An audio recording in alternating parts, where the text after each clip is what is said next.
ஆண்டவருக்காக, ஆத்துமாக்களுக்காக, மிஷனரிகளுக்காக, ஊழியர்களுக்காக, சபைகளுக்காக, ஆமென், அதன் வளர்ச்சிக்காக அரும்பாடுபடுகிற, ஜெபிக்கிற நல்ல ஒரு மனிதர், தேவ மனிதர்.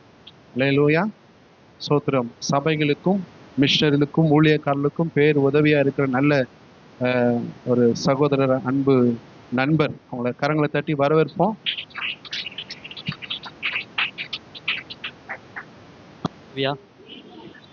ஆண்டவராகிய இயேசு கிறிஸ்துவினுடைய சமாதானம் உங்கள் அனைவருக்கும் இந்த காலை வேளையில ஆண்டவர் கொடுத்து அவருடைய சமாதானத்திலும் கிருபையும் உங்கள் வாழ்க்கையில பெருக கடவுது. ஆமேன், ஆமேன். தேவனுடைய சமாதானம் நமக்கு ரொம்ப முக்கியம். அதனால ஆண்டவர் இந்த திருச்சபை பிள்ளைகளுக்கு அதிகமாய் ஆண்டவர் அவருடைய சமாதானத்தை உங்களுக்கு தந்து நடத்துவாராக. அன்பு போதகர் ஐயாவையும் அவர் குடும்பத்தாரையும் இயேசுவின் நாமத்தினாலே நாங்கள் வாழ்த்துகிறோம். கர்த்தர் நிச்சயமாகவே ஆண்டவர் உங்களை இரட்சிப்பின் வாசனையாகவும் ஒரு வெற்றி சிறந்த வாழ்க்கையும் கர்த்தர் தருவார். நான் ஒரு காரியத்தை உங்களுக்கு சொல்கிறேன். என்ன சொல்கிறேன்னா, இந்த கிறிஸ்மஸ் நன்னாட்களில் உங்களுக்கு ஆண்டவர் கிரீடமாய் உங்களை வைக்க போகிறார். ஆமேன். இந்த சர்ச் பேர் கூட ஜீவ கிரீட ஏஜி சபை தானே. அதனால் கிரீடம் அப்படின்னா என்ன மீனிங் தெரியுமா யாருக்காவது? கிரீடம், எல்லாரும் கிரீடத்தை எதிர்பாருங்க. ஆண்டவர் நமக்கு கிரீடத்தை கொடுக்கிறவர். கிரீடம் என்னன்னா வெற்றிக்கு அடையாளம். ஆமேன். நம்மளை வெற்றியோடு ஆண்டவர் நடத்த வல்லவராய் இருக்கிறார். அதனால இயேசுவின் நாமத்தினாலே இந்த கிறிஸ்மஸ் கொண்டாட்ட நாட்கள் உங்களுக்கு இந்த வருடத்தில் வெற்றியாக இருக்கும் என்று சொல்லி நான் கிறிஸ்மஸ் வாழ்த்துக்களையும் உங்களுக்கு புத்தாண்டு வாழ்த்துக்களையும் எங்கள் குடும்பத்தின் சார்பாக, ஊழியத்தின் சார்பாக உங்களுக்கு நான் தெரிவித்துக் கொள்கிறேன். தேவன் தாமே எல்லாவித பரிபூர்ண ஆசீர்வாதங்களும் உங்களுக்கு உண்டாகும்படி நான் உங்களை நாளிலும் நான் உங்களோடு கூட பேசப்போகிற ஒரு காரியத்தை நாம் வாசிக்கலாம்.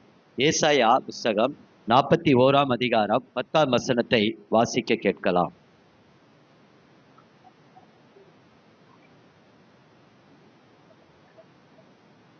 தாங்குவேன். எனக்கு அன்பான தேவ ஜனமே, இந்த வருஷத்தின் கடைசி மாதத்தில் வந்திருக்கிறோம். 12வது மாதத்துல இன்னைக்கு கர்த்தர் நம்மோடு கூட பேசுகிற காரியம் என்னென்றால், நீ பயப்படாதே, ஐ எம் வித் யூ.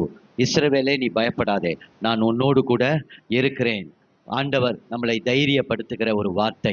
நீங்கள் ஒரு பயத்தோடு ஒரு திகழோடு ஒருவேளை இந்த 12வது மாதத்தில் வந்திருப்பீர்கள் என்று சொன்னால், நான் இன்றைக்கு உங்களுக்கு ஒரு காரியத்தை நினைவுபடுத்த விரும்புகிறேன். நீங்கள் பயப்படாதிருங்கள். ஆண்டவர் உங்களோடு கூட இருக்கிறவராய் இருக்கிறார். கண்களை மூடுவோமா? இந்த வார்த்தையை தேவன் நமக்கு ஆசீர்வதித்து கொடுக்கும்படி எங்களை அதிகமாய் நேசிக்கிற எங்கள் நல்ல தகப்பனே, கிருபையா நீ கொடுத்த இந்த நல்ல பரிசுத்த ஓய்வு நாளுக்காக உமக்கு ஸ்தோத்திரம் அப்பா. இந்த நாளில கூடி வந்திருக்கிற எங்களுக்கு ஆண்டவரே, ஆவிக்குரிய அப்பத்தை நீர் எங்களுக்கு கொடுக்கிறீரப்பா. எங்களை தைரியப்படுத்துகிற ஒரு வார்த்தை, பயப்படாதே, நான் உன்னோடு கூட இருக்கிறேன் என்று சொல்லி ஆண்டவரே, அருமையாக மிகவும் வெறுமையான நாட்களை பார்க்க முடிந்தது, உதவியற்ற சூழ்நிலைகளை பார்க்க முடிந்தது. ஆனால் நீர் இன்னைக்கு எங்களோடு கூட ஒரு வார்த்தை சொல்லுகிறீர் ஆண்டவரே. இந்த வருஷத்தை ஆரம்பித்தவர், இந்த வருஷத்தை நேர்த்தியாய் முடிக்க கிருபை செய்தவர், இந்த ஊழியத்தை ஆரம்பித்தவர், இந்த 2025ஆம் ஆண்டையும் முடிக்க கர்த்தர் கிருபை செய்தவர், குடும்பத்தை தொடங்கினவர், இந்த நாள் வரைக்கும் குடும்பத்தை நடத்தும்படி நீர் எங்களுக்கு சொன்ன வார்த்தை, பயப்படாதே, நான் உன்னோடு கூட இருக்கிறேன் என்று. நீர் கலங்காதே, திகையாதே, நான் உன் தேவன் என்று நீர் சொல்லியிருக்கிறீர் ஆண்டவரே. இந்த வார்த்தையை எங்களுக்கு நீர் ஆசீர்வதித்து தாரும். அடியனை மறைத்து நீர் வெளிப்படும். ஒவ்வொரு உள்ளங்களும் தேவனுடைய அன்பினால் நிரப்பப்பட தகப்பனே அப்பா, இந்த வார்த்தையின் வெளிச்சம் ஒவ்வொருவருக்குள்ளும் பிரகாசிக்க கர்த்தர் கிருபை செய்யுங்க. தாழ்த்துகிறோம், ஒப்புக் கொடுக்கிறோம். இயேசுவின் மூலம் ஜெபிக்கிறோம் நல்ல பிதாவே, ஆமேன், ஆமேன். இஸ்ரவேலே நீ பயப்படாதே, நான் உன்னோடு கூட இருக்கிறேன் என்று தைரியப்படுத்துகிற ஒரு வார்த்தையை இன்றைக்கு நான் உங்களோடு கூட நான் சொல்லுகிறேன். எனக்கு அன்பானவர்களே, நம்மோடு கூட இருக்கிற ஒரு ஆண்டவர் நம்மோடு கூட இருக்கிறார். எனக்கு அன்பானவர்களே, இன்னைக்கு அநேகர் நம்மை சுற்றி இருக்கலாம். இன்னைக்கு ஒருவேளை அநேகர் சுற்றி இருக்கலாம். அதுல சில பேர் நம்ம கூட இருக்கிறது நல்லதா இருக்கும், சில பேர் கூட இருந்தாலே பிரச்சனையா இருக்கும். ஒருவேளை இந்த வருடத்துல உங்களோடு கூட சில பேர் இருந்திருக்கலாம். ஒருவேளை இந்த நாள்ல உங்களோடு கூட சில பேர் உங்களை விட்டு விலகி போயிருக்கலாம். You don't worry about. நீங்க அதை குறித்து ஒன்றும் கவலைப்படாதிருங்கள். நம்மவர் கூட இருப்பதற்கு, ஒரு மனிதர்கள் கூட இருப்பதற்கு ஒரு வித்தியாசம் என்னவென்று சொன்னால், அவர் நமது வலது பக்கத்திலே அவர் நமக்கு நிழலாய் இருப்பார். இந்த 11 மாதங்கள் ஆண்டவர் நமக்கு நிழலாய் இருந்தார் என்று சொல்றவங்க ஒரு ஆமீன் சொல்லுங்க பாப்போம். உண்மையாகவே சொல்லுங்க பாப்போம். ஆண்டவர் எனக்கு நிழலா இருந்தார். ஆமா, அந்த நிழல்ல தான் நான் இந்த நாள் வரைக்கும் வாழ்ந்துகிட்டு இருக்கிறேன்னு சொல்றவங்க இன்னைக்கு ஒரு ஆமீன் சொல்லுங்க. நமக்காக ஆண்டவருடைய நிழலில் இருக்கிற தம்முடைய பிள்ளைகளுக்காக ஆண்டவர் இன்னும் பெரிய காரியங்களை செய்ய அவர் சித்தமா இருக்கிறார். இந்த 11 மாத காலங்கள் அவர் நமக்கு நிழலாய் இருந்து ஆபத்துக்கள், விக்கனங்கள், தேவையில்லாத பொறாமை கண்கள், வன் கண்கள், எரிச்சலின் ஆவிகள், பிசாசுடைய வல்லமைகள், இவைகளுக்கெல்லாம் நம்மளை விலக்கி ஆண்டவர் அவருடைய சிறகுக்குள்ளாக, அவருடைய செட்டைக்குள்ளாக நம்மளை மறைத்து அவருடைய சத்தியம் பரிசயம் கேடகமாய் இருந்து நம்மை நடத்தி வந்திருக்கிறார். ஒரு ஆமீன் சொல்லுங்க பாப்போம். ஒரு ஆமீன் சொல்லுங்க பாப்போம். ஆமேன் ஆண்டவரே, ஆமேன் ஆண்டவரே. அப்படி ஆண்டவர் ஒரு 5 காரியங்களை நான் வேகமாக உங்களோடு கூட ஒரு நினைப்பூட்டுதலாக ஒரு ரிமெம்பர், இந்த வருடத்தை ஆண்டவர் நமக்கு எப்படிலாம் நடத்தியிருக்கிறார், கொஞ்சம் நீங்களும் அப்படியே இந்த வார்த்தைக்குள்ள உங்களை நீங்களே ஆராய்ந்து பார்ப்பீர்களானால் ஆண்டவருக்கு நம்ம நன்றி செலுத்துவது ஆண்டவருக்கு உகந்த ஒரு காணிக்கையாய் இருக்கும் என்று சொல்லி இந்த வருஷத்தின் கடைசியில நான் உங்களோடு கூட இந்த காரியத்தை நினைவுபடுத்த விரும்புகிறேன். முதலாவது காரியம், ஆண்டவர் நமக்கு நிழலாய் இருந்து நம்ம கூட இருக்கும்போது அதோடைய அடையாளம் முதலாவது என்னவென்று சொன்னால், ஆண்டவர் இந்த ஏசாயால இருந்தே தான் நான் உங்களுக்கு எடுத்து காட்ட போறேன். வேற வேற நிருபத்துக்குள்ளலாம் நான் போறது இல்லை. ஏசாயாவில இருந்தே தான் காட்ட போறேன். அப்ப பார்க்கும்போது ஆண்டவர் சோர்ந்து போகிறவனுக்கு முதல் என்ன செய்கிறார்? பலன் கொடுக்கிறார். ஹல்லேலூயா. இந்த 12 மாதங்கள்ல நான் எத்தனையோ தடவை சோர்ந்து போயிருப்பேன். எத்தனையோ தடவை நான் அந்த சோர்வுல போய் பலனற்றவனா இருந்திருப்பேன். ஆனா ஆண்டவர் சோர்ந்து போகிறவர்களுக்கு என்ன கொடுக்கிறார்? பலன் கொடுக்கிறவரா இருக்கிறார். ஏசாயா 40, 29, 30, 31 வாசிங்களேன். அந்த வசனத்தை தெரிஞ்ச ஒரு வசனம் தான்.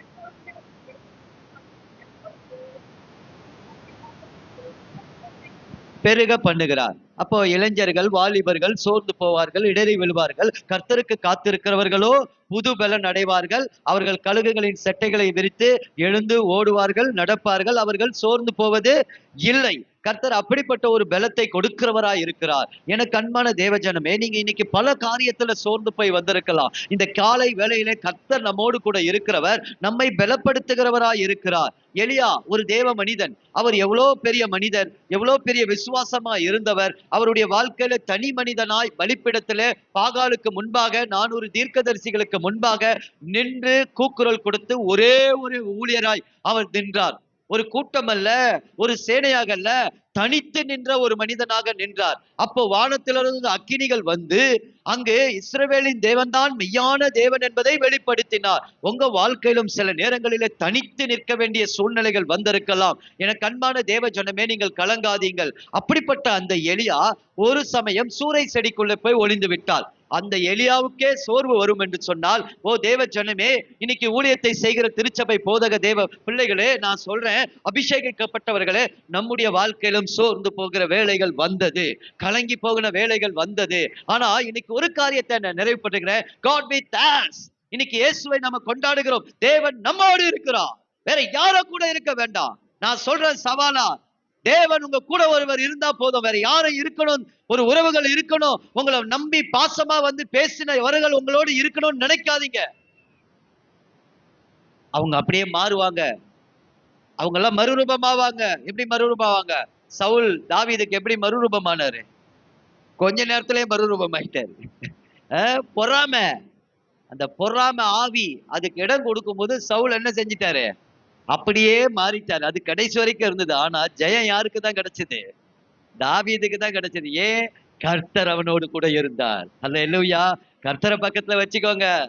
அதனாலதான் ஜெபம், அதனாலதான் வேத தியானம் நம்ம வாழ்க்கையில் அதிகமா இருந்ததுன்னா கர்த்தர் நம்மோடு கூட இருந்துகிட்டே இருப்பார். பாருங்க, இந்த இடத்துல பாருங்க, அப்போ சூறை செடிக்குள்ள போய் இருந்த எலியாவை ஒரு தூதன் தட்டி எழுப்புறார். எழுப்பி என்ன சொல்றாரு? கொஞ்சம் போஜனம் சாப்பிடுப்பா அப்படின்றாரு. ஏன் அப்படின்னா, இதை எதுக்கு நான் சொல்றேன்னா, இதெல்லாம் உங்களுக்கு தெரியும், எலியாவை பத்தி எல்லாமே தெரியும். அதற்கு அப்புறம் அவர் 40 நாட்கள் அவர் வேகமா செயல்பட்டார், ஓடினார் அப்படின்னு இருக்கு. எப்படி? சோர்ந்து போய் இருந்த எலியா. அப்போ இதுக்கு நான் எதுக்கு இதை அடையாளப்படுத்தி சொல்றேன்னா, ஒரு எந்த சமயத்துல யாரை அனுப்பி உங்க வாழ்க்கையில என்ன செய்யணும்னு ஆண்டவருக்கு தெரியும். அவ்வளவுதான். இதான் ஒரு பாயிண்ட். இந்த பாயிண்ட் தான், வேற எதுவுமே கிடையாது.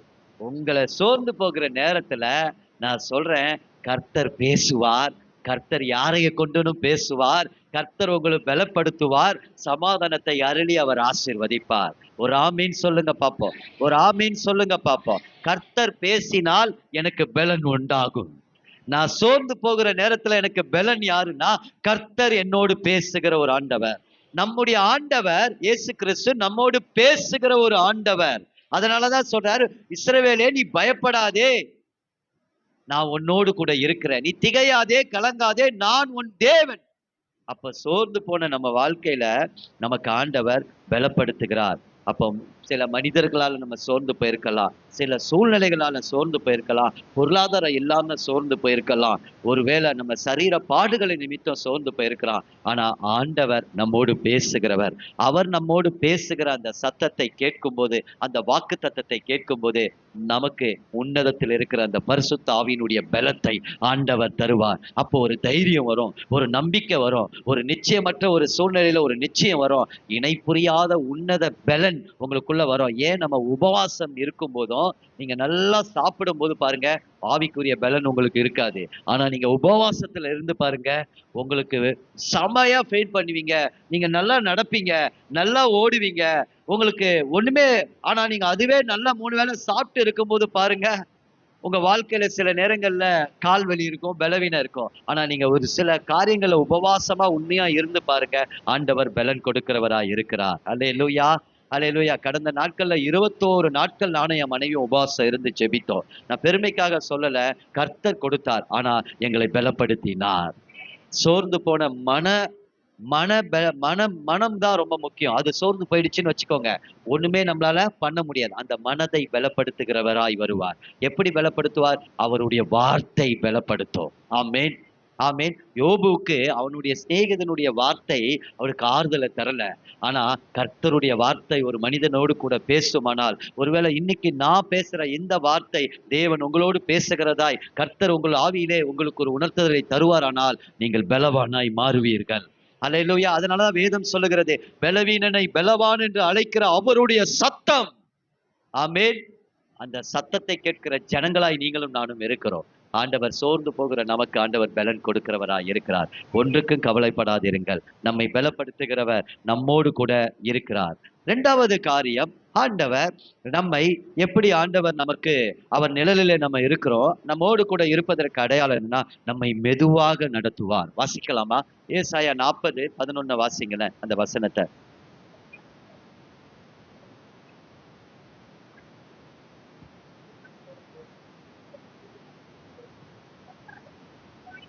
மெதுவாய் நடத்துவார். அவர் எப்படி நடத்துவார்? ஆண்டவர் நம்மளை மெதுவாய் நடத்துவார். நம்மளை அவசரப்பட்டு நடத்த மாட்டாரு. நம்ம தான் அவசரப்பட்டு சில நேரங்கள்ல என்ன செய்வோம்? மனிதனை நம்பி போய் மாட்டிப்போம், இல்லைன்னா தேவையில்லாத அதிக வட்டிக்கு போய் மாத்திருப்போம், ஏதாவது மாட்டிப்போம் போயிட்டு. ஆனா கொஞ்சம் பொறுமையா இருந்திருந்தா ஆண்டவர் நம்மளை மெதுவாய் நடத்துகிற ஒரு தகப்பன். அல்லேலூயா. அவர்கள் அப்ப அடுத்து 10வது வசனத்தை வாசிங்க. அதே 49:10 வாசிங்களேன். 49:10 ஏசாயா. ஆமென். இருப்பதும் இல்லை, உஷ்ணமாகிலும் வெயிலாகிலும் அவர்கள் மேல் படுவது இல்லை. அப்போ எப்படி நடத்துறாரு? அவர்கள் பசியாய் இருப்பதும் இல்லை, அவர்கள் தாகமாய் இருப்பதும் இல்லை, உஷ்ணமும் வெயிலும் அவர்களை சேதப்படுத்தவில்லை. கர்த்தர் ஒரு மனிதனை நடத்தும் போது இந்த சேதங்கள் ஒன்றும் உங்களுக்கு வராது. எத்தனை பேர் இதை விசுவாசிக்கிறீங்க? ஆமேன், ஆமேன். பாருங்க, போஷித்து நடத்துகிறார் ஆண்டவர். நீங்க பசியா இருப்பதில்லை. இந்த 12 மாதம் இன்னைக்கு வரைக்கும் வச்சுக்கோங்க, இந்த ஆண்டவர் உங்களை தேடி வந்த பிறகு உங்களை பட்டினியா வச்சிருக்காருன்னு ஒருத்தர் சொல்லுங்க பாப்போம். நான் 2 காரியத்தை சொல்றேன்.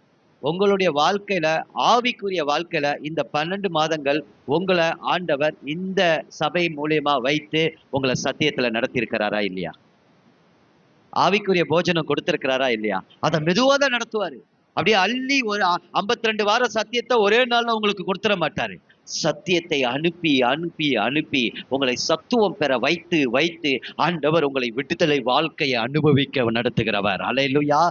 அப்போ போஜனம் ஆவிக்குரிய வாழ்க்கையில கொடுத்து, ஆண்டவர் சத்தியத்தை கொடுத்து உங்களை ரட்சித்து உங்களை விடுதலையிலே நடத்துகிறவராய் இருக்கிறார். அப்போ இந்த 11 12 மாதங்களும் போஷித்திருக்கிறார் என்று சொன்னா, அந்த சத்தியம் உங்களுக்குள் இருக்குமானால், அந்த சத்தியம் உங்களுக்குள் ஜீவனா இருக்கிறது, அந்த சத்தியம் உங்களுக்குள்ள வெளிச்சமா இருக்கிறது, அந்த சத்தியம் உங்களுக்குள் ஆவியா இருக்கிறது, அந்த சத்தியம் இயேசுவா இருக்கிறார். அவரே உங்களுக்குள் இருந்து, அவரே உங்களுக்குள் ஜீவனா இருந்து உங்களை எப்படி நடத்துகிறார்? மெதுவாய் நடத்துகிறார். எங்க நடத்துகிறார்? மேய்ச்சலான இடத்துக்கு நடத்துகிறார். அல்லேலூயா. உங்கள் சுற்றுப்புறங்களை அவர் அழகுபடுத்தி உங்கள் மேல் அவர் ஆசீர்வாதத்தின் மழையை கொடுப்பதற்காக ஆண்டவர் சத்தியத்தை கொடுக்கிறார். நான் இதை குறித்து யோசிக்கும் போது என்ன யோசிச்சு பார்த்தேன்? ஜனவரி 1ஆம் தேதி எனக்கு ஆண்டவரே என்ன வாக்கு கொடுத்தீங்க ஆண்டவரே? இந்த மாதம் உங்களுக்கு என்ன வாக்கு கொடுத்தாரு? சொல்லுங்களேன் சிஸ்டர், சொல்லுங்களேன் பிரதர். ஞாபகம் இருக்கா? ஞாபகம் இருக்கிறவங்க யாராவது ஒருத்தர் எந்திரிச்சு சொல்லுங்க. கர்த்தர் ஜனவரி 1ஆம் தேதி எனக்கு இந்த வார்த்தையை கொடுத்தாரு. சொல்லுங்க, யாராவது சொல்லுங்க பார்ப்போம். யாராவது சொல்லுங்க, டக்குன்னு சொல்லணும். ஜனவரி 1, 2025 ஜனவரி 1. சுகவாழ்வு சீக்கிரம் துளிக்கும் பிரதர் சொல்லியிருக்கிறார் பாருங்க. இதேதான் எனக்கு ஒரு வார்த்தைய ஆண்டவர் கொடுத்தார். ஆனா நான் 11ஆவது மாதத்துல இந்த வசனத்தை தியானிக்கும் போது நான் அதை மறந்துட்டேன். என்னை நடத்துகிற வார்த்தையை நான் மறந்துட்டேன். என்னை போஷிக்கிற வார்த்தையை நான் மறந்துட்டேன். என்னை வைத்து எனக்கு ஸ்பெசிபிக்கா சொன்ன என் தாகத்துக்கு கொடுத்த அந்த ஜீவ தண்ணீரை நான் மறந்துட்டேன். அப்ப ஆண்டவர் என்னை உடல எனக்கு ஞாபகப்படுத்துங்க ஆண்டவரே அப்படின்னு நான் சொல்லி நான் அதே யோசிச்சுட்டேன். ஒரு பாயிண்ட்ல டக்குன்னு எனக்கு ஆண்டவர் அதை நடத்தினாரு. இந்த வருஷம் முழுவதும் நடந்த சம்பவங்களை நீ நினைச்சுப்பார். உன் வாழ்க்கையில வந்த பாடுகளை நினைச்சுப்பார். உன் வாழ்க்கையில வந்த உபத்திரவங்களை நினைச்சுப்பார். உன் வாழ்க்கையில வந்த கவலைகளை நினைச்சுப்பார், கஷ்டங்களை நினைச்சுப்பார். இந்த சூழ்நிலையும் நீ நினைச்சு பார்க்கும் போது இந்த வார்த்தை உனக்கு ஞாபகம் வரும் பாருனாரு. அப்ப அப்படியே நான் நினைச்சு பார்த்தப்போ என் கண்ணுல இருந்து கண்ணீர் வந்தது. கர்த்தர் ஜனவரி 1 என்கிட்ட என்ன பேசினா தெரியுமா? இதோ நான் உன் பட்சத்துல இருந்து உன்னை நான் கண்ணோக்கமா இருப்பேன், நீ பண்படுத்தப்படவும் உன்னை விதைக்கவும் வைப்பேன். எசேக்கியேல் தீர்க்கதரிசி புத்தகத்திலிருந்து கர்த்தர் பேசினார். அவர் சொன்னார், உன்னை எத்தனை பேர் கைவிட்டாங்க, உன்னை எத்தனை பேர் உன்னை அப்படியே அம்போன்னு விட்டு போயிட்டாங்க, நீ எத்தனை சூழ்நிலையில கலங்கி போய் முன்னாடி வந்து நின்ன. ஆனா நான் உனக்கு ஜனவரி 1 சொன்னேன், இந்த மாதிரி எல்லாம் சம்பவம் உனக்கு நடக்கும்னு சொன்னேன். யார் உன் பட்சத்துல இல்லைனாலும் யார் உன் பட்சத்துல இருந்து உன் மேல கண்ணோக்குவன் என்று சொன்னவர் உண்மை உள்ளவரா இல்லையான்னு கேட்டாரு. அல்லேலூயா, ஆமீன் ஆண்டவரேன்னு சொல்லி ஆண்டவரை இருக்கிற இடத்துல துதிச்சேன். நீ எங்களை நடத்துகிறவர், எங்களை போஷிக்கிறவர். அல்லேலூயா, அல்லேலூயா. அவர் சொன்னதை நிறைவேற்ற வல்லவர். நான் சொல்றேன், ஜனவரி 1 குறி சொல்லுகிற வார்த்தை அல்ல.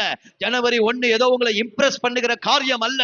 அந்த வருஷத்துல அந்த நன்மையை என் தேவ பிள்ளை நீ பெறணும் என்பதற்காக ஒரு தாய் உள்ளம் கொண்ட ஆண்டவர் உன்னோடு பேசின வார்த்தை நீ அந்த வருஷத்திலே சுதந்திரிக்கணும்.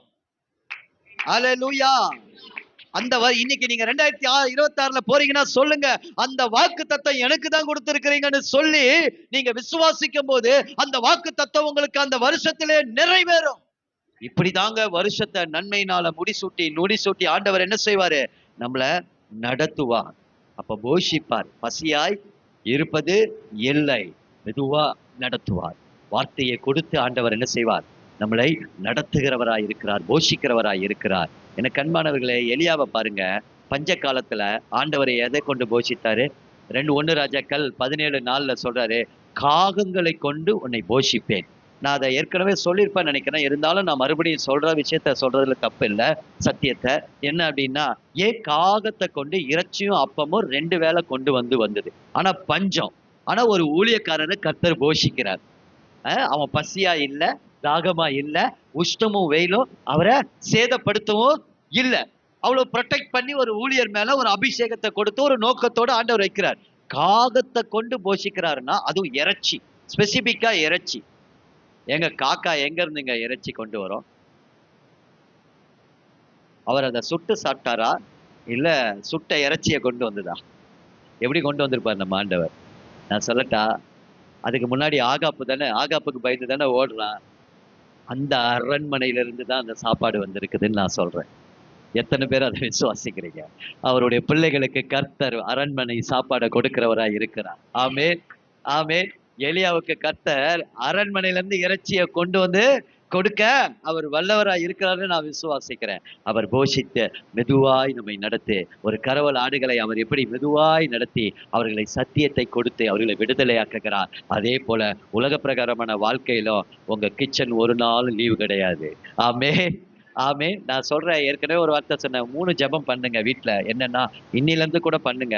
உங்க வாசல்ல நின்னு, சர்ச்சுக்கு போயிட்டு போன உடனே உங்க வாசல்ல நின்னு ஜெபம் பண்ணிட்டு உள்ள போங்க. ஆண்டவரே, நன்மையும் கிருபையும் என்னை தொடரட்டும் என்று சொல்லி இந்த வாசப்படியில சுடரொளி பட்டயத்தை வைக்கிறேன். நன்மைக்கு ஏதுவில்லாத எந்த காரியமும் இந்த வீட்டுக்குள்ள வரக்கூடாது. இது ஒரு ஜெபம். 2வது ஒரு ஜெபம், உங்க கிச்சன்ல போய் சொல்லணும், ஆண்டவரே, இந்த வீட்டுடைய இருதயத்தின் ஆரோக்கியம் இந்த வீட்டுல தான் இருக்கு ஆண்டவரே. இந்த அப்பத்தையும் தண்ணீரையும் நீங்க எங்களுக்கு ஆசீர்வதிங்கன்னு சொல்லி சகோதரிமார்கள் கிச்சன்ல போய் ஜெபம் பண்ணுங்க. அதே போல உங்களுடைய பெட்ரூம்ல போய் ஜெபம் பண்ணுங்க. நீதிமானுடைய வீட்டுல ரகசியம் உண்டு. ஆண்டவரே, இந்த வீட்டுல எல்லாம் ரகசியமா இருக்கட்டும். என் வீட்டு காரியங்கள் ஒன்றும் வெளியே தெரியக்கூடாது ஆண்டவரே. உங்களுடைய ஆசீர்வாதம் ரகசியமா இருக்கட்டும்னு சொல்லி ஜெபித்து பாருங்க. எந்த தீட்டும் எந்த நாசமும் உங்க வீட்டுக்குள்ள வராது. இயேசு உங்க வீட்டுக்குள்ள இருந்து உங்களை ஆசீர்வதிக்கிறவராய் இருப்பார். அல்லேலூயா. அப்ப மெதுவாய் நடத்துகிற ஆண்டவர். அப்பத்துக்கும் தண்ணீருக்கும் அவங்க அலைந்து திரிவதில்லை. எவ்வளோதான் பணம் இருந்தாலும் ஒரு விஷயத்த நான் சொல்றேன், ஒரு மேய்ப்பனை ஒரு மேய்ப்பன் தான் ஒரு மந்தையை போஷிக்க முடியும். அதனாலதான் தாவீது சொல்றார், கர்த்தர் என் மேய்ப்பராய் இருக்கிறார். கர்த்தர் ஒரு மனிதனை போஷிக்கிறார். அவன் பசியா இருப்பதில்லை, அவன் தாகமா இருப்பதில்லை, உஷ்ணமும் வெயிலும் அவனை சேதப்படுத்துவதில்லை. எனக்கு கொஞ்சம் இருந்தாலும் நான் திருப்தியா இருக்கக்கூடிய அனுபவத்தை ஆண்டவர் தருகிறவர். ஹல்லேலூயா, ஹல்லேலூயா. 3வது காரியம் பாருங்க, அதே ஏசாயா 41:10 நமக்கு ஆண்டவர் துணை செய்கிறார். நம்மை தைரியப்படுத்துகிற வார்த்தை. அப்பனா என்னன்னா, சகாயம் பண்ணுகிற ஒரு ஆண்டவரா இருக்கிறார். ஹல்லேலூயா. ஒரு சகாயம் பண்ணுகிற தேவன். நான் பயந்து போன நாட்கள் உண்டு, நான் பயந்து திகைத்து போன நாட்கள் உண்டு.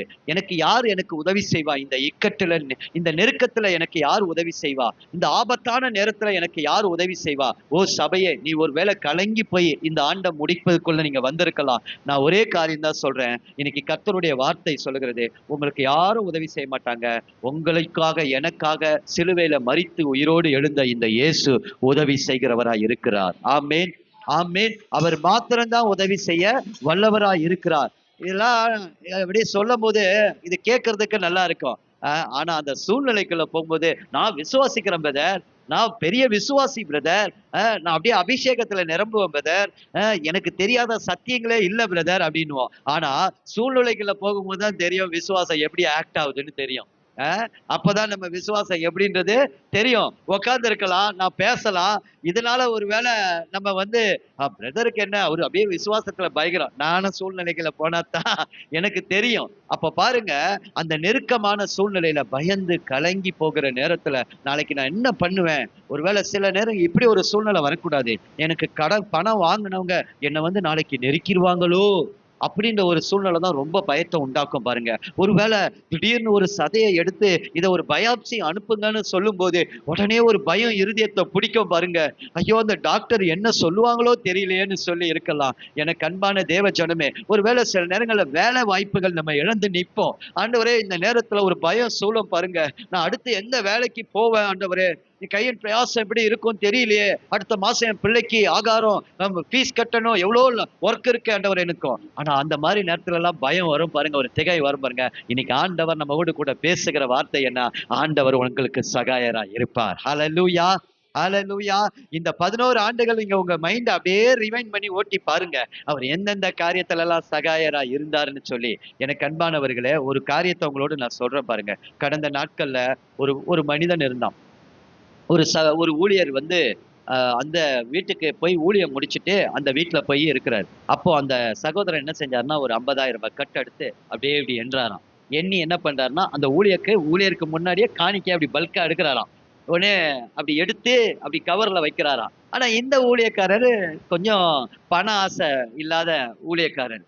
எங்களை மாதிரி வச்சுக்கோங்க. ஏன்னா நாங்கெல்லாம் போற இடத்துல காணிக்கைகள்லாம் எதிர்பார்க்கறது இல்லை. எங்க ஐயாவுக்கு அது நல்லாவே தெரியும். ஏன்னா அம்மாவுக்கும் நல்லா தெரியும். நாங்க ஆதி நாட்கள்ல இருந்து இங்க அந்த அம்மாவுக்கு நல்லா தெரியும். ஆதி நாட்கள்ல இருந்து அந்த பம்மத்துக்குள்ள சர்ச்சில இருந்து நாங்க வரும்போதே நாங்க எவ்வளவு பிரயாசப்பட்டு இந்த சபைக்காக நாங்க ஜெபம் பண்ணி இருக்கிறோன்றது தேவனும் அதை அறிவார்.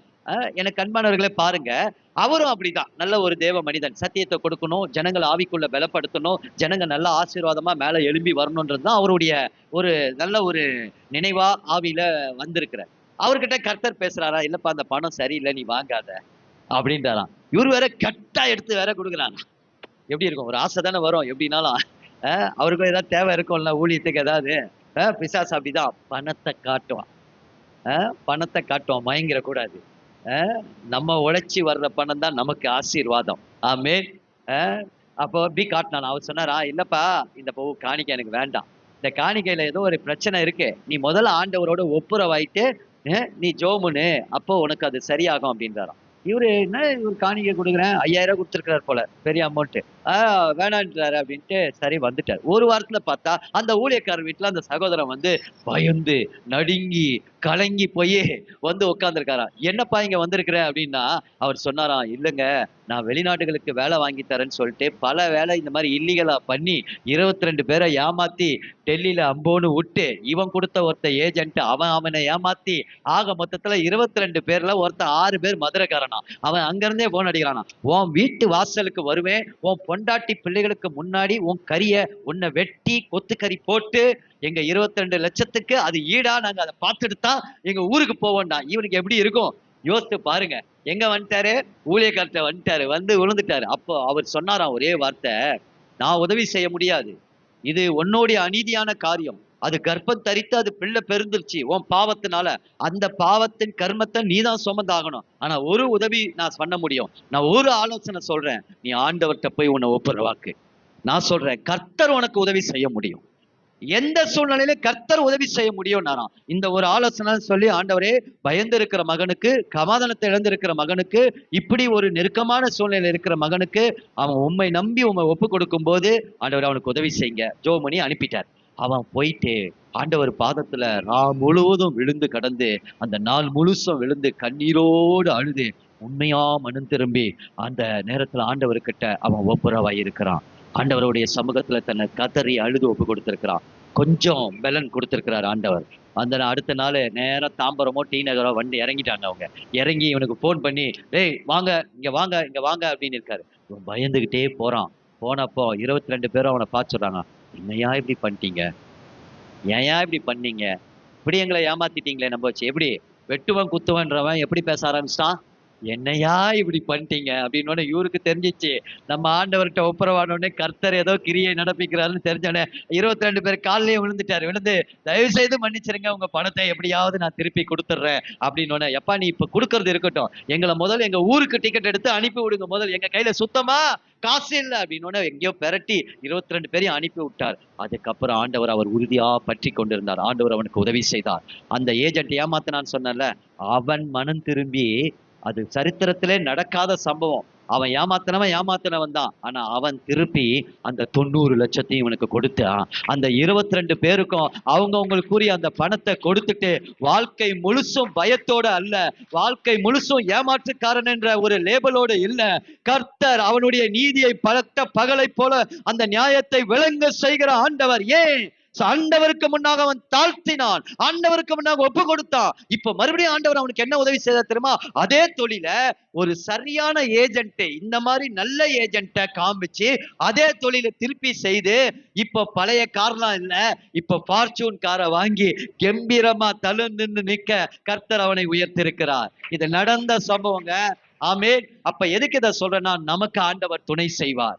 ஆண்டவர் உதவி செய்யும் போது நம்மளை உயர்த்துகிறவராக தான் இருக்கிறார். அதனாலதான் பேதுரு சொல்லும் போது சொல்லுகிறார், அவருடைய பலத்தை கரத்துக்குள்ள அடங்கி இருங்கள், ஏற்ற காலத்துல இந்த ஆண்டவர் உங்களை உயர்த்த வல்லவராய் இருக்கிறார். அநீதியின் கூலி வேண்டாம், அநியாயமான திருட்டு பணம் நமக்கு வேண்டாம். எந்த மனுஷன் வந்து நம்ம கையில வந்து உதவி செய்யறேன் அப்படின்னு சொல்லி பண்ணாலும் அந்த பணமும் நமக்கு வேண்டாம். என் கைகளை திடப்படுத்துங்க, என் கைகளை பலப்படுத்துங்க ஆண்டவரே, என் உழைப்பை, என் கிரியைகளை, என் குடும்பத்தை நாங்க உழைச்சி முன்னேற கர்த்தர் எங்களுக்கு கிருபை செய்யுங்கன்னு கேட்டு பாருங்க. கர்த்தர் அந்த கைகளின் பிரயாசங்கள் வழியாக தேவனுடைய ஆசீர்வாதம் உங்களுக்கு உண்டாகும்.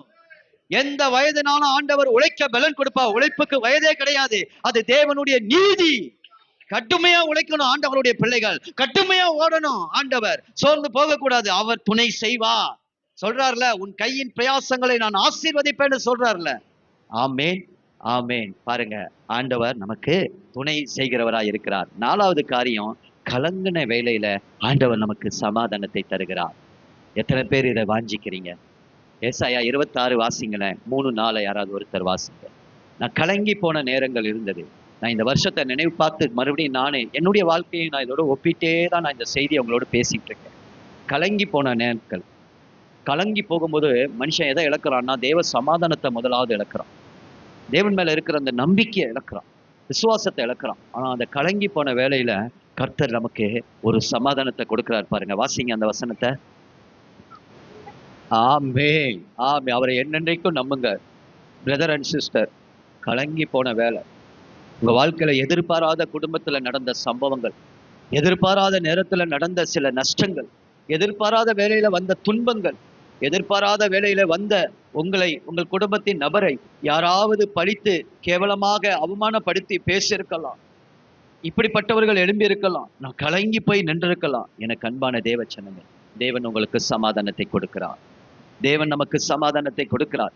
சிக்லாவுல குடும்பத்தை முழுவதுமாக, தாவீது குடும்பத்தை சிக்லாவுல இருக்கும்போது அந்த அமிலேக்கரை வந்து தூக்கிட்டு போயிட்டாங்க. தாவீதுடைய வாழ்க்கையில அவனோடு கூட இருந்தவர்கள் எல்லாம் அவனை என்ன செய்ய ஆரம்பிச்சிட்டாங்க? கூட இருந்தவங்களே அவனுக்கு என்ன ஆயிட்டாங்க? சத்ருவா மாறிட்டாங்க, திட்ட ஆரம்பிச்சிட்டாங்க, அவனை கல்லெடுத்து அடிக்க ஆரம்பிச்சிட்டாங்க. தாவீது அழுகிறதுக்கு இடம் கொள்ளாத மட்டும் அழுதான். ஆனா கர்த்தரை அந்த கலங்கின வேலையில அவன் ஒரு திடப்படுத்துகிற ஒரு இடம் உண்டு. அது எதுனா தேவ சமூகம் மட்டும்தான். தேவ சமூகத்தை நான்னா இன்னைக்கு அநேக உலகத்துல கலங்கி போய் இருக்கும்போது, சமாதானத்தை இழக்கும்போது, கஷ்டங்களும் துன்பங்களும் வரும்போது அவங்க போற இடம் என்ன தெரியுமா? தற்கொலைக்கு போறாங்க, தற்கொலைக்கு நேரா ஓடி போறாங்க, தன்னை மாய்த்து கொள்ளணும்னு நினைக்கிறாங்க. அது சரியான வழி அல்ல. சில பேர் பாவ வாழ்க்கையில போய் உளையான சேற்றில் விழுந்து, வா மச்சான் குடிக்கலாம், வா மச்சான் போலாம், என்ன வாழ்க்கை கண்டேன் என்று சொல்லி அநேகர் பாவ வாழ்க்கையில மறுபடியும் போய் அந்த அடிமை நுகத்தனத்துல விழுகிறாங்க. ஆனா எனக்கு அன்பானவர்கள், தாவீது கிட்ட ஒரு அருமையான காரியத்தை கற்றுக்கொள்ளணும். 1 சாமுவேல் 30:6 வாசிக்கும் போது பாருங்க, அவன் கர்த்தருடைய சமூகத்துல போய் நின்று அவன் தன்னை திடப்படுத்தினான். நமக்கு திடன் கொள்ளுகிற ஒரு இடம் உண்டு. அதான் இயேசு சொன்னார், உங்களுக்கு உபத்திரவங்கள் உண்டு, நீங்கள் திடன் கொள்ளுங்கள், நான் உலகத்தை ஜெயித்தேன். ஜெயிக்கிறவர் உங்களோடு இருக்கிறார். அப்ப திடப்படுத்துகிற இடம் அதான். கலங்கின நேரத்துல ஒரு தேவ பிள்ளை என்ன செய்யணும்னா, ஒண்ணு பாட்டு கேட்கணும், இல்லைன்னா ஒண்ணு வேதம் வாசிக்கணும், இல்லைன்னா அவன் முழங்கால் படியிட்டு ஆண்டவர்கிட்ட ஜெபிக்கணும், இல்ல ஏதாவது ஒரு ஊழியரை கான்டாக்ட் பண்ணி உடனே அவங்களுக்காக அவங்க ஜெபிக்கணும்னு சொல்லணும். என் கலங்கி நான் சமாதானத்தை இழக்கக்கூடிய ஒரு சூழ்நிலை வருது, நம்பிக்கை இழக்கக்கூடிய சூழ்நிலை வருது, இதுல நான் ஒருவேளை என் மைண்ட் எல்லாம் கொலாப்ஸ் ஆகுது. ஆண்டவரே, இந்த நேரத்துல தேவன் ஒருவர் மாத்திரம்தான் அந்த கலங்கின நேரத்துல நமக்கு சமாதானத்தை கொடுக்க முடியும். அல்லேலூயா. நான் இந்த ஒரு சமயம் அப்படிதான் ரொம்ப கலங்கி போயிட்டேன். தாவீத மாதிரி ரொம்ப கலங்கி போய் நான் இருந்தேன். அப்போ ஆண்டவர்கிட்ட நான் போய் ஜெபம் பண்ணுப்போம். ஆண்டவர் எனக்கு கொடுத்த வார்த்தையை நான் சொல்லட்டுமா? ஆண்டவர் சொன்ன வார்த்தையை வாசிக்கலாமா? ஏசாயா 57:15. அதுக்கு பின்பாக 19ஆம் வசனத்தை வாசிங்க. நான் ஆண்டவர்கிட்ட இருக்கும்போது பைபிள் எடுத்து வாசிக்கும் போது கர்த்தர் அந்த வார்த்தையை தான் என்கிட்ட வாசிங்க. அதை சத்தமா வாசிங்க. 57:15. நித்திய வாசியும் பரிசுத்த உள்ளவர் என்கிற நாமமும் உள்ளவராகிய மகத்துவமானவரும் உன்னதமானவரும் சொல்லுகிறதாவது, உன்னதத்திலும் பரத்து பரிசுத்த ஸ்தலத்தில் வாசம் பண்ணுகிறார். இப்போ ஒரு தேவன் நித்திய வாசி இயேசு கிறிஸ்து எங்க இருக்கிறாரு? அவர் உன்னதத்தில் இருக்கிறார், பரிசுத்த ஸ்தலத்தில் இருக்கிறார். அவர் எங்க வாசம் பண்ணுகிறாரு? அவர் பரிசுத்த ஸ்தலத்தில் இருக்கிறவர், ஒருவரும் சேரக்கூடாத அந்த ஒளியில இருக்கிறவர். அப்படிப்பட்டவரே. இப்ப அடுத்து வாசிங்க பாருங்க. பணிந்தவர்களுடைய ஆவியின் இடத்திலும் உயிர்ப்பிக்கிறதற்கும் வாசம் பண்ணுகிறார். அப்போ ஆண்டவர் எனக்கு காரியத்தை கற்றுக் கொடுத்திருக்கிறார். நான் கலங்கி போய் நின்ற வேளையில, ஒருவேளை சத்துருவினால சில இழப்புகள், என் வாழ்க்கையில நஷ்டங்கள், துன்பங்கள் வந்திருந்தா, என் குடும்பம் கலங்கி போய் இருக்குன்னா, நீங்க செய்ய வேண்டிய வேலை, பணிந்து நொறுங்கின ஆவியினோடு கூட ஆண்டவருடைய சமூகத்துல போகணும். அவர் என்ன செய்வாராம்? உயிர்ப்பிக்கிறவராய் வெளிப்படுவார், உங்களுக்குள் வாசம் பண்ணுவார். அப்ப அவர் வாசம் பண்ணும்போது என்ன நடக்கும் தெரியுமா? வாசிக்கலாம். இப்ப வாசம் பண்ணணும்னா நீங்க என்ன செய்யணும்? அவரை கூப்பிடணும். இப்ப இந்த வித வாசப்படி அப்படின்னா, ஒருத்தரை நீங்க உங்க வீட்டுக்குள்ள இருந்து அவங்க தட்டினாங்கன்னா என்ன செய்யணும்? உள்ள வாங்கன்னு சொல்லணும். அதுக்கு அடுத்து அவங்க கொஞ்ச நேரம் இருக்கிறாங்க அப்படின்னு சொன்னா நீங்க அடுத்து என்ன செய்யணும்? சாப்பிடுறீங்களா, தண்ணி முதல் கொடுக்கணும். அப்புறம் காஃபி டீ குடிக்கிறீங்களான்னு கேட்கணும். அப்படியே ரொம்ப நேரம் உங்களோட பேசிக்கிட்டே இருந்தா அடுத்து என்ன சொல்வீங்க? சாப்பிடுறீங்களான்னு சொல்வீங்க. அப்படியே இன்னும் ரொம்ப நேரம் பேசிக்கிட்டே இருந்தா கொஞ்சம் அப்படி போய் உள்ள போய் ஓய்வு எடுத்துக்கோங்களேன்னு சொல்லுவோம். ஏன்? அவங்களோடு நம்ம நெருங்கி இருப்போம். தேவன் அப்படிப்பட்டவர். உடைஞ்ச உள்ளங்களை அவர் ஆற்றுகிறவர். அவர் நொறுங்கி போய் இருக்குது. நீங்க அவர்கிட்ட பணிந்து ஆவியின் இடத்துல போகும்போது அவர் உங்களை உயிர்ப்பிக்கிறவராய் இருப்பார். உங்களோடு அவர் வாசம் பண்ணுவார். எந்த அளவுக்கு? உங்களோடயே தங்கி இருக்கிற அளவுக்கு தேவன் வாசம் பண்ணுகிறவர். அப்ப என்ன நடக்கும்? 19வது வசனத்தை வாசிங்க. பாருங்க, தூரமா இருக்கிறவர்களுக்கும் சமீபமா இருக்கிறவர்களுக்கும் சமாதானம் சமாதானம் கூறும் உதடுகளின் பலனை அங்க சிருஷ்டிக்கிறார். கர்த்தர் அங்க ஒரு சிருஷ்டிப்பை உண்டாக்குறார். என்ன சிருஷ்டிப்பு? சமாதானத்தை உண்டாக்குகிறார். நீ கலங்கி போய் இருக்கிற, சமாதானம் இல்ல. ஆனா சமாதான பிரபு வராரு. நீ பணிந்து உடைஞ்சு அவருடைய சமூகத்துல போய் நிக்கு, அழுகிற, இடம் கொள்ளாமல் மட்டும் அழுகிற அந்த நேரத்துல சமாதான பிரபு வந்து அங்க என்ன செய்கிறார்? சமாதானத்தை சிருஷ்டிக்கிறார். ஹல்லேலூயா. அதுக்கு அடுத்த வார்த்தை வாசிங்க. அவர்களை குணமாக்குகிறார். ஹல்லேலூயா. குணமாக்குகிற இயேசு, சமாதானம் கொடுக்கிற இயேசு. ஆமென். கலங்கின வேளையில ஒரு பூரண சமாதானத்தை ஆண்டவர் கொடுக்கிறார். அதனாலதான் யெகோவாவை நம்புங்கள், கர்த்தராகிய இயேசு கிறிஸ்துவையே நீங்கள் நம்பிக்கையோடு இருங்கள், கட்டாயம் அந்த சமாதானத்தை கர்த்தர் கொடுப்பார். ஹல்லேலூயா. கடைசியாக போராட்டம் நிறைந்த ஒரு சூழ்நிலையில ஆண்டவர் துணை செய்திருக்கிறார். ஏசாயா 59:19 வாசிங்களேன்.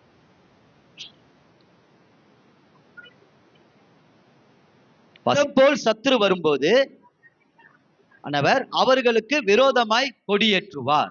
ஹல்லேலூயா. ஆண்டவர் போராட்டம் நிறைந்து இருக்கிற சகோதரனே, நீ நிறைய போராட்டத்துல இருக்கிற, நிறைய போராட்டங்களை பாக்குற. நான் என்ன சொல்றேன்னா, அந்த போராட்டத்துல கர்த்தர் உங்களுக்கு துணை செய்வார்.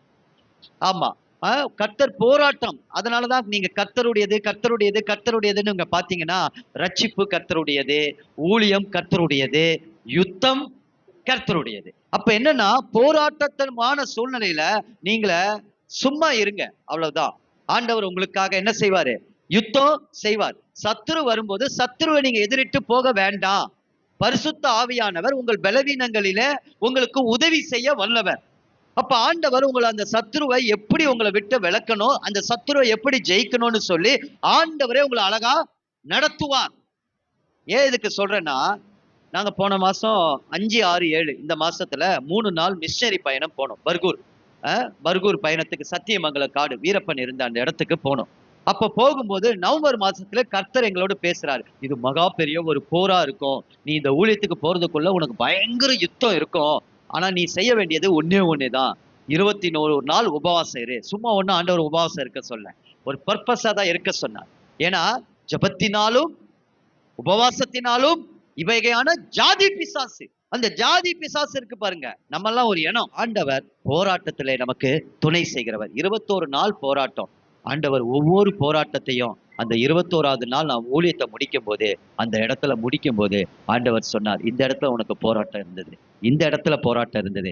உங்கள் போரை ஆண்டவர் அதிசயமாக மாற்றி கொடுப்பார். நீங்க சும்மா இருப்பீங்க, ஆண்டவர் யுத்தம் செய்வார். தாவீது அவருடைய வாழ்க்கையில இப்படி சொல்றாரு பாருங்க. வாசிங்க, சங்கீதம் 55:18 வாசிங்களா யாராவது ஒருத்தர். கடைசியா வாசிங்க. ஆண்டவர் நம்முடைய போராட்டங்களில நமக்கு உதவி செய்கிறார். சங்கீதம் 55:18 வாசிங்க. பாருங்க, திரளான கூட்டமாய் கூடி என்னோடு எதிர்த்தார்கள். பாருங்க, அவரோ எனக்கு நேரிட்ட போரை நீக்கி நடத்தி விட்டார். கர்த்தர் போரை நீக்குகிறவராய் இருக்கிறார். நம்முடைய ஆத்துமாவுக்கு அவர் இளைப்பாறுதலை தருகிறவராய் இருக்கிறார். உங்களுக்கு விரோதமா யார் போர் செய்தாலும் ஆண்டவர் உங்கள் ஆத்துமாவை அவர் காத்து கொள்வார். அந்த போரை அவர் எதிர்த்து நின்று யுத்தம் பண்ணுவார். நீங்களும் நானும் செய்ய வேண்டியது என்ன தெரியுமா? 16, 17 வாசிங்களேன். நாம இதை தான் செஞ்சுக்கிட்டே இருக்கணும், வேற எதையுமே செய்யணும். நானோ தேவனை நோக்கி கூப்பிடுவேன், கர்த்தர் என்னை ரட்சிப்பார். அந்தி சந்தி மத்தியான வேளையில முறையிடுவேன், அவர் என்னை சத்தத்தை கேட்பார். நம்ம தியானம் பண்ணிக்கிட்டே இருக்கணும். ஆமா, ஜெபம் பண்ணிக்கிட்டே இருக்கணும். தேவச்சனமே, அவருடைய சாயல் நமக்குள்ள வந்துகிட்டே இருக்கும். எவ்வளவு வேதத்தை நம்ம வாசிக்கிறோமோ, எவ்வளவு ஆண்டவரோடு நெருங்கி ஜெபிக்கிறோமோ, ஆண்டவர் நமக்காக யுத்தங்களை நடப்புவார். நமக்காக போரை ஓய பண்ணுகிறவர் நம்மோடு கூட இருக்கிறார். கலங்காதிருங்க. நம்ம கையில ஒண்ணுமே இல்லாம இருக்கலாம். நான் என்கிட்ட ஒரு அதிகாரம் இல்ல, என்கிட்ட ஞானம் இல்ல, என்கிட்ட பணபலன் இல்ல, என்கிட்ட ஒண்ணுமே இல்லப்பா, நான் ரொம்ப சிறுமையும் எளிமையுமான ஒரு ஊழியக்காரன், நான் ஒரு சிறுமியமான ஒரு குடும்பம் நீங்க சொல்லலாம், எனக்கு மற்றவங்களை போல ஒரு ஞானமா பேசுறது கூட எனக்கு தெரியாதுன்னு இருக்கலாம். ஆனா உங்களுக்கு விரோதமா ஒரு போர் இருக்கு. கர்த்தர் அதை யுத்தம் பண்ணுகிறவராய் உங்களோடு கூட இருக்கிறார். அவர் உங்களுக்கு யுத்தம் செய்கிறவராய் இருக்கிறார். இன்று காணும் எகிப்தியனை இனி நீ காண்பது இல்லை என்று அவர் சொல்லுகிறார். எல்லா ஆயுதமும் இன்னைக்கு சபையே நீங்க எழுந்துருங்க. எல்லாரும் எழுந்து நிற்போமா? எல்லாரும் எழுந்து நிற்போமா? ஒரு ஆயுதமும் வாய்க்காதே போகும். கர்த்தர் உங்களுக்கு இந்த வருஷத்தின் கடைசியில யுத்த வீரராய் அவர் இருக்க போகிறார். உங்களுக்கு விரோதமாய் சில சத்துருக்கள் எழும்பி இருக்கிறாங்க. இன்னைக்கு கர்த்தர் அந்த சத்துருக்களை கேன்சல் பண்ணுகிறார். சத்துருக்களை கேன்சல் பண்ணுகிறார். சத்துருக்களை கேன்சல் பண்ணுகிறார். உன் தொழிலுக்கு விரோதமாய் ஒரு வல்லமை செயல்படுது. உன் வேலைக்கு விரோதமா ஒரு வல்லமை செயல்படுது. உன் குடும்பத்தினுடைய ஆசீர்வாதத்துக்கு விரோதமாய் ஒரு வல்லமை செயல்படுது. உன் ஊழியத்துக்கு விரோதமா ஒரு வல்லமை செயல்படுது. உன் பரிசுத்தத்துக்கு விரோதமாய் ஒரு வல்லமை செயல்படுது. உன் ஆவிக்குரிய வாழ்க்கையில நீ தேவனுடைய ராஜ்யத்தை, நீ தேவனுடைய ராஜ்யத்தில சிங்காசனத்தில் அமர விடாதபடி இருக்கும்படி உன்னை பழைய பாவங்கள் உனக்கு விரோதமா யுத்தம் செய்து போர் செய்து கர்த்தர் யுத்த வீரராய் இருப்பார். உங்களோடு கூட இருப்பார். ஏன் தெரியுமா? ஏன் தெரியுமா? இன்னைக்கு உன் பிள்ளைகளுடைய காரியத்துல, உன்னுடைய காரியத்துல, இன்னைக்கு உன் குடும்ப கணவருடைய காரியத்துல இப்படி எனிதிங் எல்லாவற்றிலும் ஒரு போர் இருக்கிறது. கர்த்தர் அந்த போருக்கு விரோதமாய் நின்று அவர் யுத்தம் பண்ணி உங்கள் ஆத்துமாவை இளைப்பாறுதலை வாங்கி தரப்போகிறார். நீங்களோ ஜெபம் பண்ணி கொண்டிருங்க. நீங்களோ தியானம் பண்ணி கொண்டே இருங்க. கர்த்தருடைய வார்த்தையை பிடித்து கொண்டே இருங்க. கர்த்தரோட நீங்க இசைந்து கொண்டே இருங்க. ஆமேன், ஆமேன். அவர் சொன்னார், ஒரு தாய் தன் பாலகனை மறந்தாலும் நான் உங்களை மறவேன். ஆமா, என்னை யாருனாலும் மறந்துடலாம், ஆனா ஒரு மறக்காத ஒருத்தர் இருக்கிறாரு. நான் கடைசியா இந்த வார்த்தையை மாத்திர யாராவது சபையா சத்தமா வாசிங்களேன். ஏசாயா 49:15. இந்த ஒரு வார்த்தையை இன்னைக்கு இந்த வருஷத்தின் கடைசியில ஆண்டவர் நமக்கு பயப்படாதே, நான் உன்னோடு கூட இருக்கிறேன்னு சொன்னார். இன்னைக்கு அவர் நம்மளோடு கூட இருந்து செய்யக்கூடிய காரியங்கள் என்ன? முதலாவது, சோர்ந்து போகிறவனுக்கு கர்த்தர் பலன் கொடுக்கிறவராய். இரண்டாவது, ஆண்டவர் நம்மளை மெதுவாய் துணை செய்கிற ஆண்டவராய், மெதுவாய் நம்மை நடத்துகிறவராய், நமக்கு துணை செய்கிற ஒரு ஆண்டவராய், கலங்கின வேளையிலே நமக்கு சமாதானத்தை கொடுக்கிற ஆண்டவராய், நமக்கு போராட்டங்கள் வரும்போதே ஆண்டவர் யுத்த வீரராய் இருப்பார். அந்த ஒரு வசனத்தை சத்தமா வாசிங்களேன். இன்னைக்கு அந்த வார்த்தையோடு போங்க.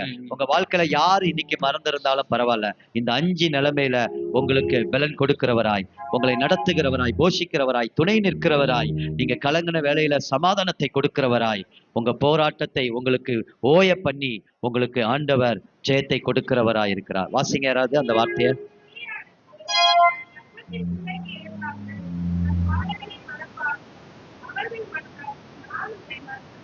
ஆமென், ஆமென். உள்ளங்கையில உங்களை வரைந்து வைத்திருக்கிறார். அவர் உங்களை மறப்பதில்லை. சகோதரனே, சகோதரியே, இது ஒரு சாதாரண வார்த்தை அல்ல. நீங்க எல்லாரும் ஆமீன் சொல்லுவோமா? ஆமேன், ஆமேன், ஆமேன். அவர் என்னை மறப்பது இல்லை.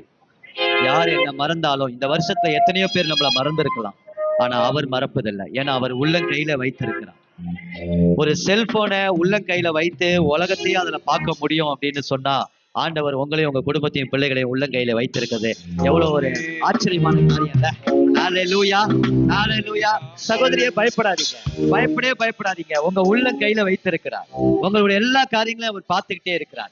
ஏற்ற காலத்துல ஆசீர்வாதமான மழை வரும். நான் சொல்றேன், இந்த வருஷத்தை துவக்கினவர் இன்னும் ஒரு வேளை சில விஷயங்கள் உங்க வாழ்க்கையில நடக்கலன்னா, நான் சொல்றேன், இன்னும் 10 நாள் இருக்கு. இந்த வருஷத்துல உங்களுக்கு என்ன ஆண்டவர் செய்வேன்னு சொன்னாரோ அதை நிச்சயமாய் செய்வார். அதுதான் அவருடைய நாமம் அதிசயம். அந்த அதிசயத்தை உங்க கண்கள் காணும்படியாக கர்த்தர் நடத்துவார். ஹல்லேலூயா. எல்லாம் அந்த வார்த்தைக்கு சத்தியத்துக்கு ஒப்பு கொடுத்து நம்ம ஜெபிப்போம். தேவ சமாதானத்தோடு நீங்க கடந்து போய் துன்பங்கள் சூழ்ந்து வந்தாலும், தொல்லை கஷ்டங்கள் தேடி வந்தாலும்,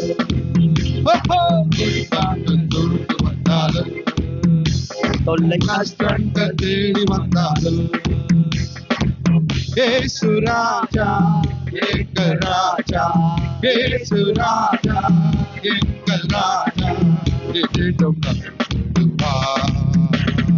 ஹோசன்னா ஜெயமே, ஹோசன்னா ஜெயமே, ஹோசன்னா ஜெயம் நமக்கே, ஹோசன்னா ஜெயம் நமக்கே, ஹோசன்னா ஜெயம் நமக்கே.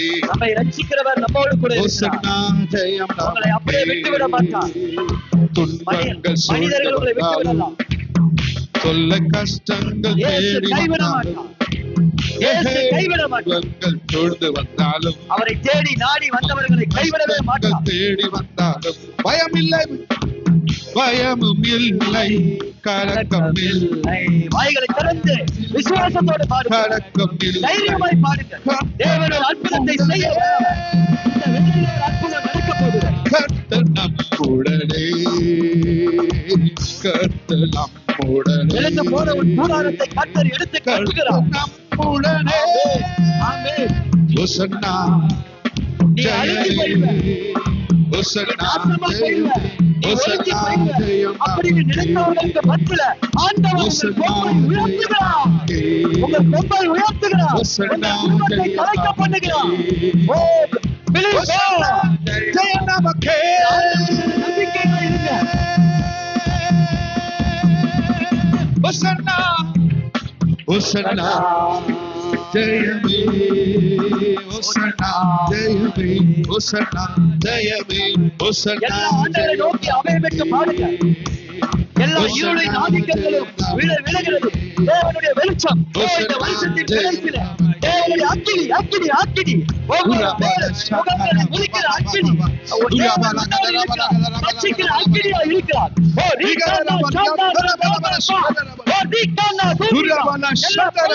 சூழ்நிலைகள் எல்லையின் ஆவிகள் அழிந்து போவதாக, எல்லையின் கிரியைகள் அழிந்து போவதாக, செத்த ஆவிகள் அழிந்து போவதாக, செத்த கிரியைகள் அழிந்து போவதாக. ஜெயம் உண்டாகிறது.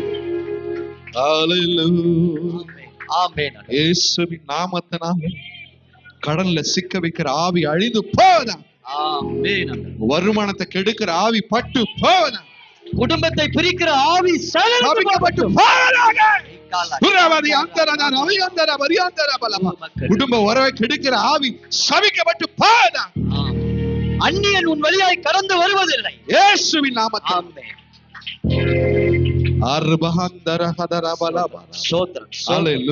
ஆண்டவரே, என் பிள்ளைகளுக்கு நன்மையை தாரும் ஆண்டவரே. வாலிப பிள்ளைகளை கெடுக்கிற ஆவிகள் அழிக்கப்பட்டு இயேசுவின் நாமத்தில். குடியின் ஆவி, போதையின் ஆவி இயேசுவின் நாமத்தினால அநேக கணவர்மார்களை கட்டி வச்சிருக்கிற, புருஷர்களை கட்டி வச்சிருக்கிற, பிள்ளைகளை கட்டி வச்சிருக்கிற போதை வஸ்துகள் அழிந்து போவதாக.